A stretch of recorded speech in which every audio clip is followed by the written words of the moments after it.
ఏలూరు జిల్లా నూజివీడు మండలం అన్నవరం గ్రామ పరిధిలో ఉన్నటువంటి బ్రాందీ షాప్ వల్ల ఆకతాయిల చేష్టలతో మహిళలు విద్యార్థినులు తీవ్ర భయాందోళనకు గురవుతున్నారని సిబిఐ ఆధ్వర్యంలో నూజివీడు ప్రొవిషన్ మరియు ఎక్సైజ్ పోలీస్ స్టేషన్ వద్ద ధర్నా నిర్వహించారు।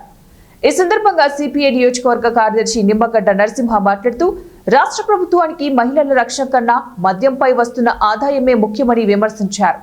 నివాస గృహాల మధ్య మున్సిపల్ ఆఫీస్ పట్టణ నడిబొడ్డున మద్యం వ్యాపారం చేస్తూ ప్రజలకు తీవ్ర అసౌకర్యం కలుగుతున్న ప్రభుత్వ అధికారులు గాని ప్రజాప్రతినిధులు గాని చీమ కొట్టినట్లు కూడా లేదన్నారు। సాయంత్రం అయితే మందుబాబుల వీరంగం హద్దు అదుపు లేకుండా పోతుందని ఆందోళన వ్యక్తం చేశారు। మద్యం షాపులు ఉన్న ప్రాంతాలలో మహిళలు విద్యార్థినులు వెళ్లాలంటేనే తీవ్ర భయాందోళనకు గురవుతున్నారని ఆవేదన వ్యక్తం చేశారు। ప్రభుత్వం తక్షణమే స్పందించి నివాస గృహాల మధ్య ఉన్న మున్సిపల్ కార్యాలయం ఎదుట ఉన్న మద్యం షాపులను తొలగించాలని వారు డిమాండ్ చేశారు। నూజివీడు మంత్రి పార్థసారథి వెంటనే వీటిపై చర్యలు తీసుకోవాలని కోరారు।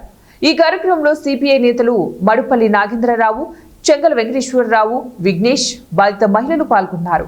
మున్సిపల్ ఆఫీస్ వద్ద గానీ అదే విధంగా అన్నవరం జగనన్న కాలనీ పక్కన ఉన్న బ్రాందీ షాపుల వల్ల మహిళలు చాలా కష్టాలు పడుతూ ఉన్నారు, ఇబ్బందులు పడుతూ ఉన్నారు।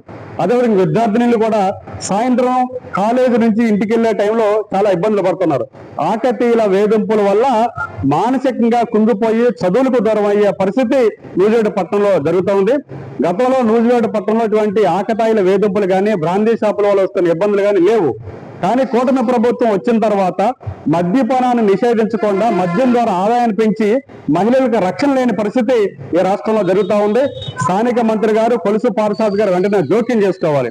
ముఖ్యంగా ఏంటంటే నూజివీడు పట్టణంలో నడుబొడ్డున మున్సిపల్ ఆఫీస్ ఎదురుగా ఉన్న బ్రాందీ షాప్ వల్ల సాయంత్రం 5 దగ్గర నుంచి రాత్రి 10 గంటల వరకు ట్రాఫిక్ ని క్రమబద్ధించడానికి చాలా కష్టాలు పడుతున్న పరిస్థితి కనిపిస్తా ఉంది। ఆకతాయిలు తాగేసి రోడ్ల మీద వచ్చి వీరంగం సృష్టించి ట్రాఫిక్ ని చాలా ఇబ్బంది పడుతూ ఉన్నారు। అంటే మున్సిపల్ కమిషనర్ గారికి పట్టదు, అట్లాగే స్థానిక మంత్రి గారికి పట్టదు, ఎక్సైజ్ ఆఫీసర్కి పట్టదు, ఎవరికీ పట్టట్లేదు। అంటే ఇది ఒక పబ్లిక్ సమస్యలా కాకుండా బ్రాందీ షాప్ ద్వారా మాకు ఆదాయం వస్తుంది, తద్వారా సంక్షేమ పథకాలు మేము డబ్బులు మరిస్తున్నామని చెప్పిన ఒక ధ్యాస కూటమి ప్రభుత్వానికి తప్ప ప్రజా సంక్షేమం, మహిళల రక్షణ, అట్లాగే నూజివీడు ఉన్న ప్రాబ్లం గురించి తీరిక లేకుండా పోవడం చాలా విచారకరం। దీన్ని భారత కమ్యూనిస్ట్ పార్టీ వ్యతిరేకిస్తుంది। రానున్న